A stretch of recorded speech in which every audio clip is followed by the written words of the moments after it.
Já vi muita coisa na minha linha de trabalho, desde assaltos rotineiros até disputas domésticas complicadas. A gente acaba desenvolvendo uma pele dura, aprende a não se abalar. Mas, de vez em quando, aparece um caso que fica com você, que faz questionar coisas que antes você achava que só existiam em histórias de terror. Este é um desses casos. Era uma noite de quarta-feira, sem nada de especial. Eu estava terminando meu turno quando a central me chamou. Disseram que um homem, a quem chamarei de Mark Davis para respeitar sua privacidade, havia relatado sons de passos vindos do sótão. Ele já tinha verificado tudo, mas não encontrou nada, e queria que um oficial desse uma olhada.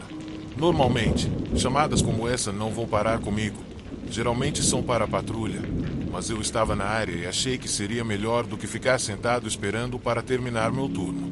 Na pior das hipóteses, eu teria que expulsar um guaxinim ou tranquilizar o Sr. Davis, dizendo que ele estava só imaginando coisas. Quando cheguei, fiquei impressionado com o quão comum tudo parecia. Mark Davis me recebeu na porta, um homem de meia idade saudável, vestido de forma impecável, com um jeito calmo, mas ligeiramente inquieto. Ele me agradeceu por ter vindo e explicou que os barulhos tinham começado cerca de uma semana atrás.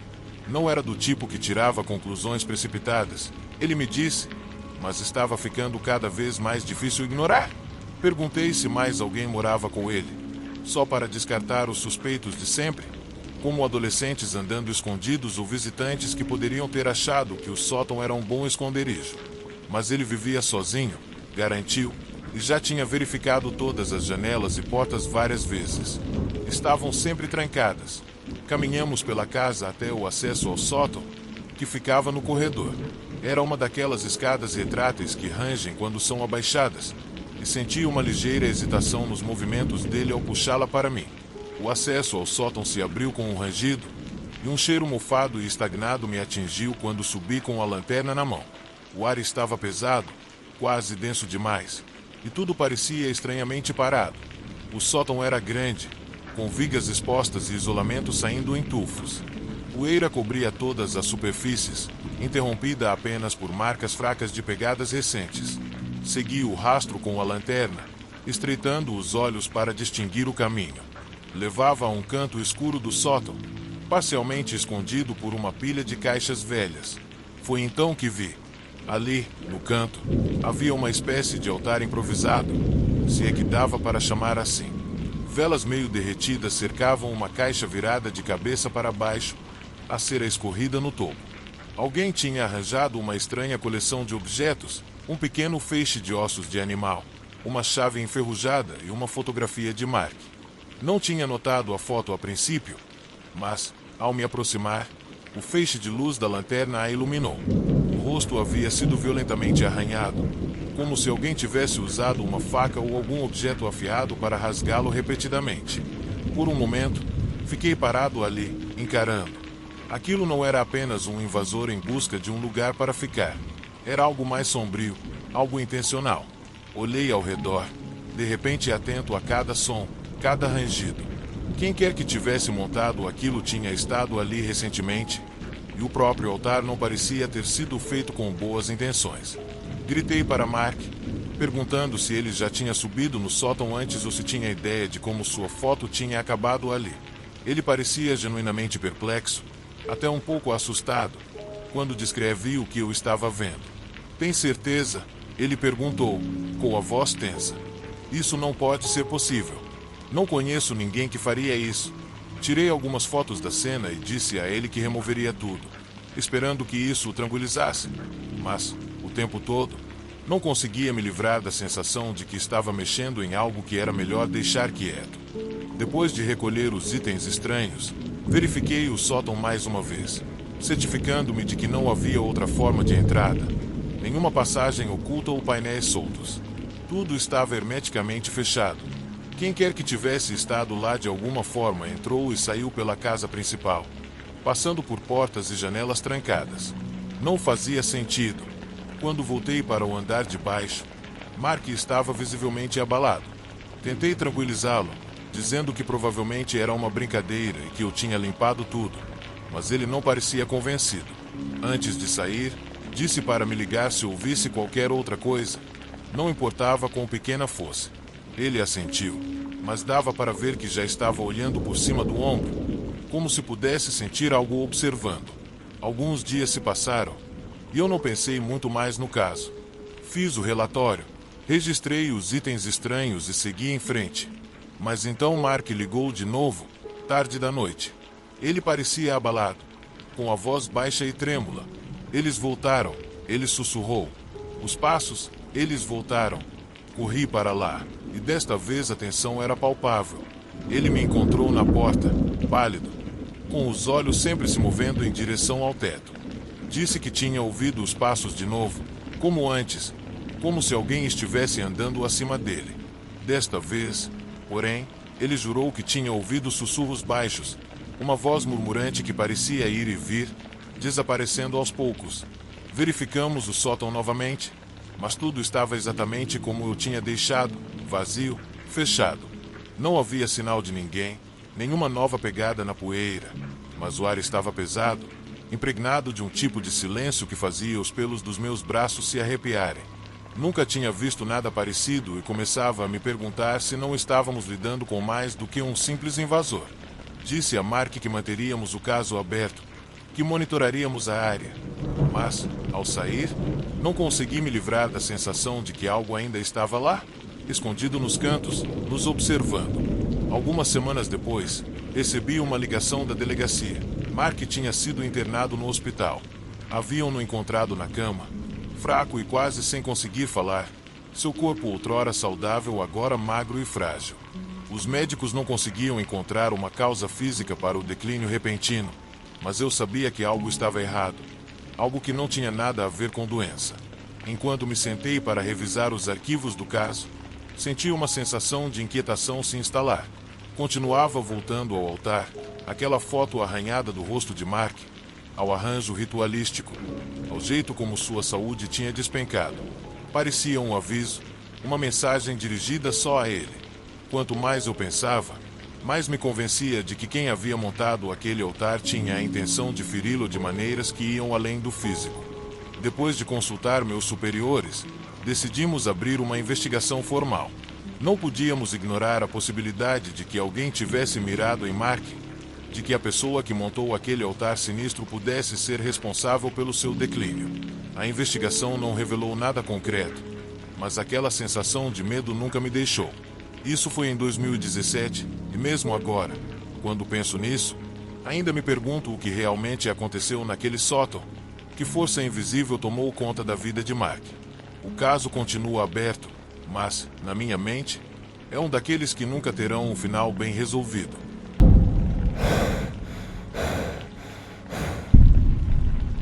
Em meus 20 anos na força policial, tive minha cota de chamadas incomuns. O pedido para verificar um residente idoso é rotineiro. Geralmente, é algo pequeno, como um vizinho preocupado porque não viu o amigo por um tempo ou um parente achando que a avó está perdendo a audição. Mas essa chamada foi diferente, e eu senti isso no momento em que atendi o telefone. Era tarde, por volta da meia-noite. A voz da despachante estava baixa, quase sussurrada.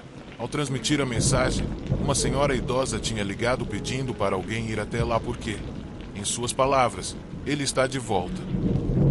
Ela não quis dizer quem era, mas insistiu que ele vinha visitá-la à noite, ficando ao lado da cama.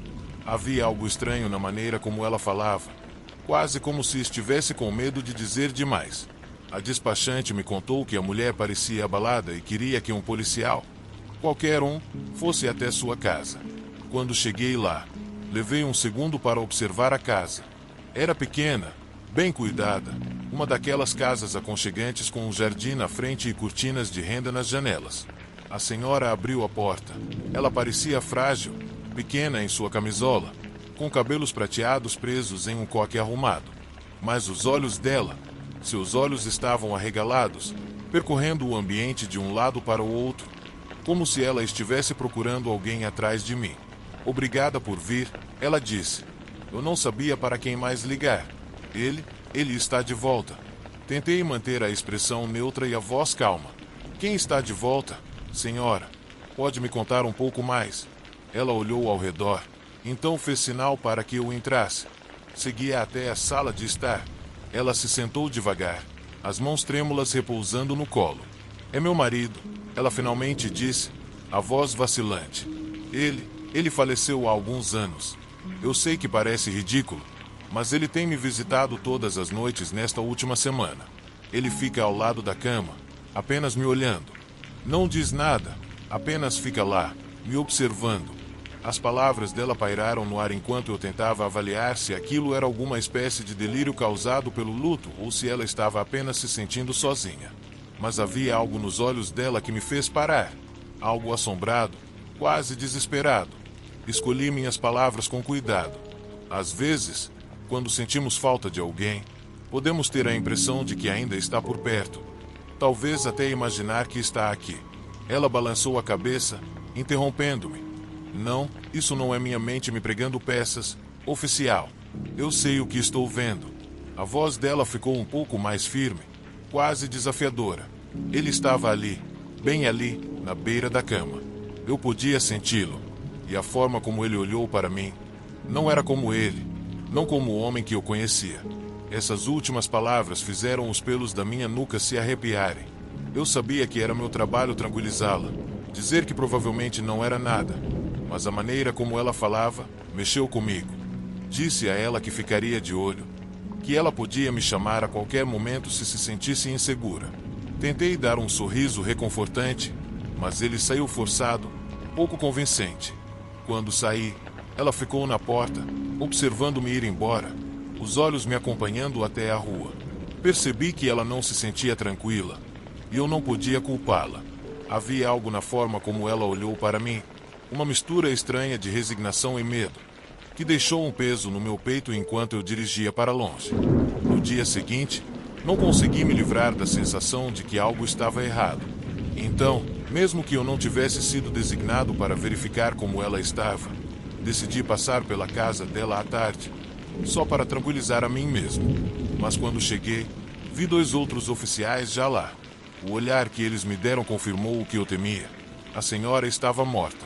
Encontraram-na em sua cama, perfeitamente imóvel, com um bilhete colocado cuidadosamente na mesinha de cabeceira. O bilhete era breve, apenas algumas palavras escritas com caligrafia trêmula. Ele está aqui por mim agora. Entrei no quarto, o estômago se revirando ao ver a cena. Ela estava deitada, os olhos arregalados, o rosto congelado em uma expressão que eu não conseguia decifrar. Era medo, resignação. Havia algo de estranho nisso, algo que não me parecia certo. Passei um bom tempo olhando para aquele bilhete, aquelas 5 palavras me encarando como um aviso, e quanto mais eu olhava, mais inquieto eu ficava. Ela acreditava que o marido tinha voltado para buscá-la, e de algum jeito estranho, inexplicável, parecia que ela estava certa. Nos dias seguintes, não consegui parar de pensar nela. Eu seguia com o meu trabalho, tentando me concentrar, mas o rosto dela, aquele bilhete, continuavam voltando à minha mente. Havia uma sensação de medo persistente que eu não conseguia afastar, como se eu tivesse perdido algo importante, uma peça do quebra-cabeça que explicaria tudo. E então, algo estranho aconteceu. Uma semana depois da morte da senhora, a sensação de que algo estava inacabado continuava me atormentando. Sua convicção de que o marido tinha voltado, de que ficava ao lado da cama dela cada noite, pesava em mim sem motivo aparente. Senti uma necessidade de voltar à casa dela uma última vez, como se precisasse ver de novo para encerrar o caso. A casa estava silenciosa quando entrei, aquele silêncio pesado, inquietante, que parece prender a respiração. Tudo estava como ela tinha deixado, o tricô pendurado na poltrona, os óculos de leitura descansando em cima de uma pilha de livros velhos, o perfume dela ainda impregnando o ar. Quando cheguei ao quarto dela, hesitei na porta, quase sentindo que estava invadindo algo, mas respirei fundo para me acalmar e entrei, olhando ao redor. Nada estava fora do lugar.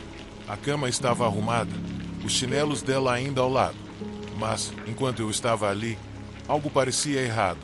O ar estava mais frio que no resto da casa, e um peso estranho parecia me envolver, como se eu estivesse sendo observado. Senti uma presença, algo que eu não podia ver, mas sabia que estava lá. Olhei ao redor, dizendo a mim mesmo que era só minha imaginação. mas aquela sensação não ia embora. Era como se alguém estivesse parado fora do meu campo de visão, me observando. Meu coração começou a disparar, cada instinto me dizendo para sair dali. Dei um passo para trás, os olhos fixos no espaço vazio ao lado da cama, o exato lugar onde a senhora dizia que o marido ficava. Sem pensar duas vezes, me virei e saí, fechando a porta do quarto como se isso pudesse selar o que quer que estivesse lá dentro.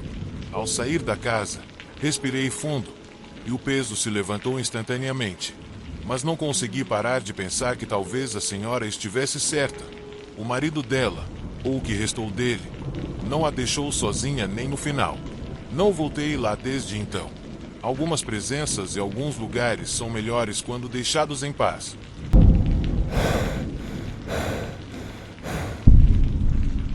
Sou oficial penitenciário há cerca de 15 anos e gosto de pensar que entendo bem o que acontece por aqui. A cadeia onde trabalho não tem nada de especial.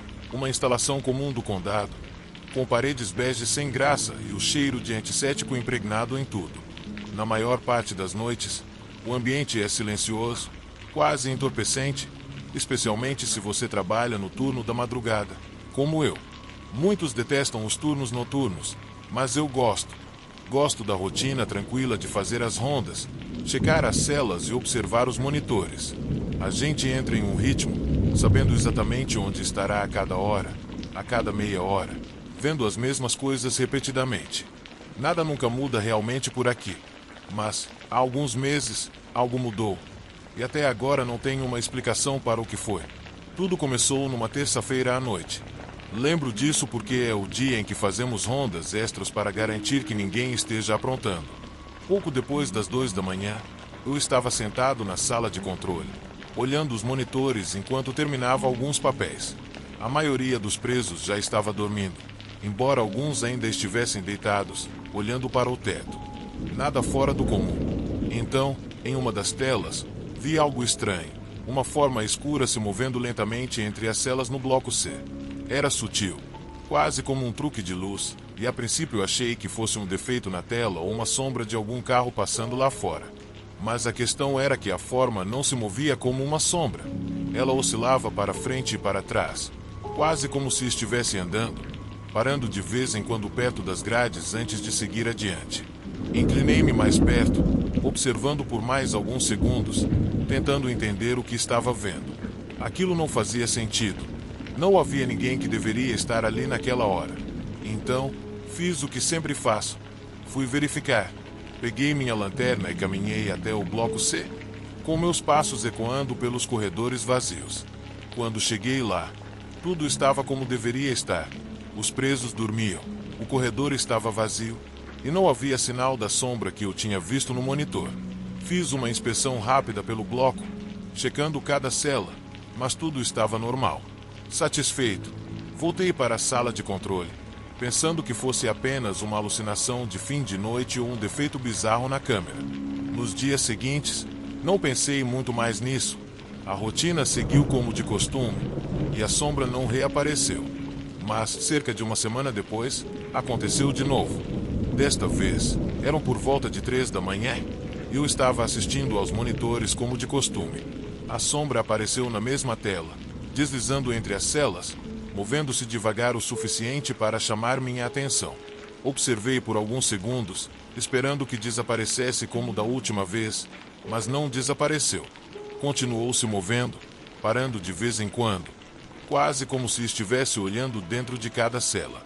Dessa vez, fui até o bloco C mais rápido, sentindo uma estranha sensação de urgência que eu não conseguia explicar. Quando cheguei, tudo estava calmo e silencioso. Nenhuma sombra, nenhum movimento.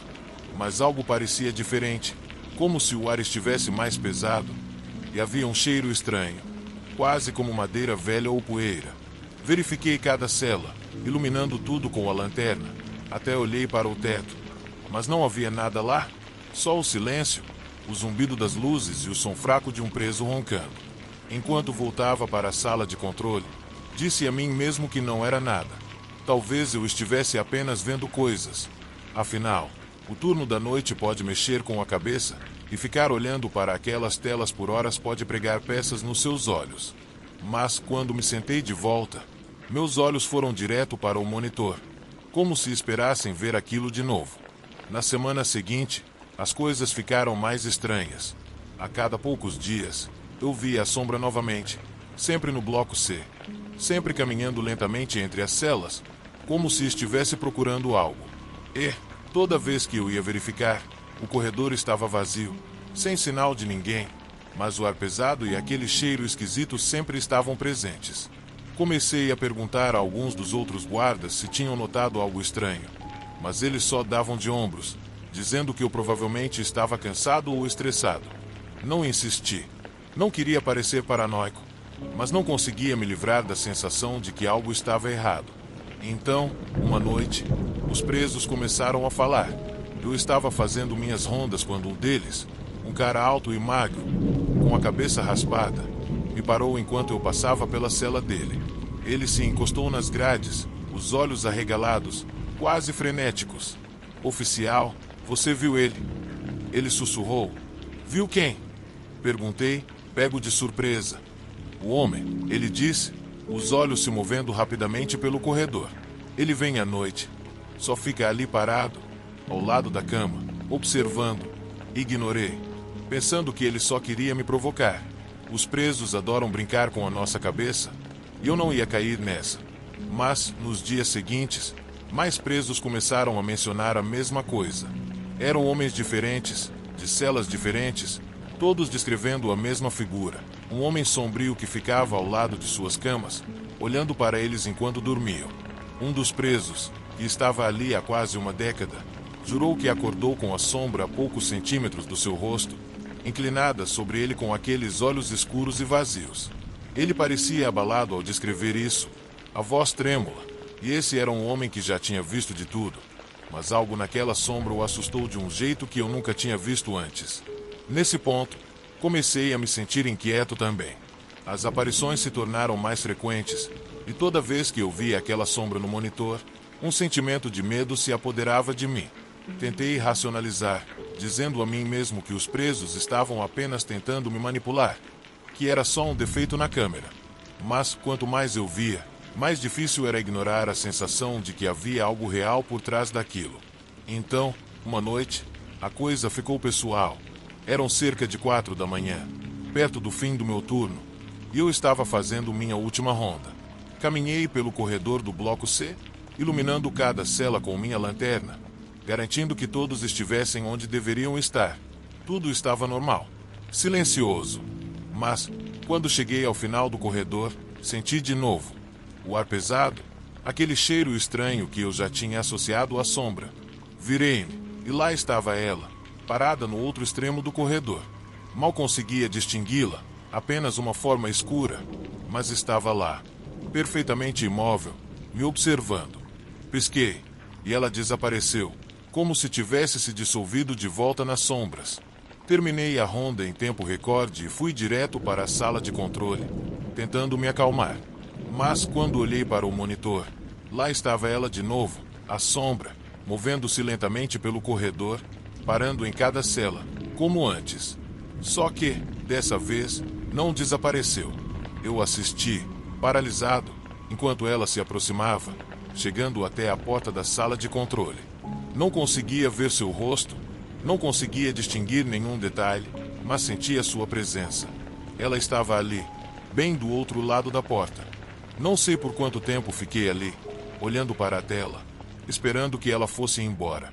Mas, eventualmente, a sombra se dissolveu, desaparecendo nas sombras e me deixando sozinho na sala silenciosa. Ainda a vejo às vezes nos monitores, andando pelo bloco C, movendo-se entre as celas, como se procurasse algo ou alguém. E, de vez em quando, algum preso comenta sobre ela, falando da sombra que fica ao lado de suas camas, observando enquanto eles dormem. Tento não pensar muito nisso, mas, toda vez que ando por aquele corredor, toda vez que me sento na sala de controle, não consigo me livrar da sensação de que ela ainda está por aí. E parte de mim se pergunta se um dia ela vai parar de procurar e finalmente encontrar o que está buscando.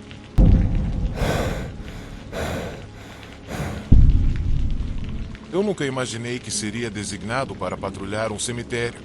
E não posso dizer que fiquei empolgado com isso. Cemitérios não são exatamente ambientes confortáveis, mesmo nas melhores circunstâncias, especialmente no meio da noite. Mas, ultimamente, tivemos relatos de vandalismo, pessoas mexendo por lá após o horário permitido. O departamento estava com poucos funcionários, então acabei ficando com a tarefa. Disse a mim mesmo que seria um turno tranquilo, verificar o terreno, espantar alguns desordeiros, caso aparecessem, e sair logo dali. Cheguei por volta da meia-noite, achando que faria uma rápida inspeção, registraria no meu relatório e voltaria para a estação. Quando estacionei perto da entrada, o nevoeiro era tão denso que mal conseguia ver as lápides ao longe. O ar estava frio e úmido. É difícil de explicar, mas havia algo diferente naquele lugar assim que saí do carro. Havia um velho portão de ferro na entrada e, ao passar por ele, ouvi o rangido ecoar no silêncio. O feixe da minha lanterna cortava o nevoeiro, iluminando as fileiras de lápides. Eu não queria admitir para mim mesmo, mas estava inquieto, até um pouco nervoso. Continuava olhando por cima do ombro, esperando ver algo se movendo atrás de mim. Mas era só eu e as intermináveis fileiras de pedras. Comecei minha patrulha, serpenteando entre os túmulos e procurando por qualquer sinal de movimento. O nevoeiro era tão espesso que não conseguia enxergar mais do que alguns metros à frente. Tentei me concentrar, lembrando a mim mesmo que era apenas mais um turno, um lugar como qualquer outro. Mas a sensação de estar sendo observado continuava me perseguindo, como se houvesse algo escondido na névoa, fora de vista, seguindo cada passo meu.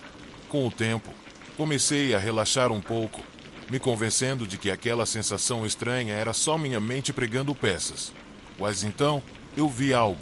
Estava caminhando por uma fileira de lápides quando percebi um movimento pelo canto do olho. A princípio, pensei que fosse apenas o nevoeiro se mexendo ou talvez um animal perdido. Mas aí vi de novo uma figura, movendo-se lentamente pela névoa, quase invisível, mas inconfundivelmente com forma humana. Chamei. Esta área é proibida após o anoitecer. Apareça. A figura não respondeu. Continuou se movendo, deslizando entre as lápides como se não tivesse me ouvido. Dei alguns passos na sua direção, iluminando-a com minha lanterna, mas era difícil ver através do nevoeiro denso. Só conseguia distinguir o contorno de uma figura fina, movendo-se com um passo lento, quase flutuante, desaparecendo atrás de uma das lápides maiores. Hesitei. Parte de mim queria voltar para o carro e deixar a figura por conta própria, mas eu tinha um trabalho a fazer e não podia deixar que um invasor achasse que podia vagar por uma área restrita. Apressei o passo, seguindo a figura, meus pés esmagando o cascalho enquanto eu caminhava. Ao virar na direção onde a vi pela última vez, esperava alcançá-la, talvez dar um sermão a algum jovem antes de mandá-lo embora.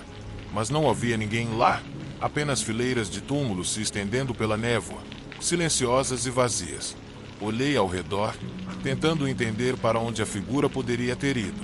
Não havia como alguém ter se movido tão rápido. Era como se tivesse simplesmente desaparecido no ar. Continuei procurando, esperando vê-la de novo, mas o nevoeiro estava se tornando ainda mais espesso, e minha lanterna mal o cortava agora. O cemitério estava morto de silêncio, exceto pelo meu próprio respirar e o leve farfalhar de folhas à distância. Disse a mim mesmo para continuar, que provavelmente era só um truque da luz ou algum garoto escondido na névoa, mas cada nervo do meu corpo me dizia para sair, ir embora antes que algo pior acontecesse. Já estive em muitos lugares sombrios e assustadores, mas esse era diferente. Segui em frente, meio por obrigação, meio por teimosia. Mas, enquanto andava, a sensação de medo só ficava mais forte, como um peso que se acumulava sobre mim. Cada sombra parecia se esticar na minha direção. Cada movimento pelo canto do olho parecia próximo demais, real demais. Eu podia jurar que ouvia passos suaves ecoando, como se alguém estivesse caminhando logo atrás de mim. Virei mais de uma vez, cada vez esperando ver alguém parado ali, me observando. Mas não havia nada, só um nevoeiro denso e sufocante. Continuei andando, minha lanterna varrendo de um lado para o outro, o feixe iluminando lápides antigas e galhos retorcidos, mas sem sinal da figura. Foi quando a vi novamente, Dessa vez, estava muito mais perto, talvez a uns 6 metros. Pude distinguir mais detalhes agora. Uma silhueta escura e alta, sem traços reconhecíveis. Estava ali, parada, de frente para mim, imóvel. Chamei de novo, minha voz soando estranha no silêncio. Esta área é proibida. Nada. A figura não reagiu, não se moveu.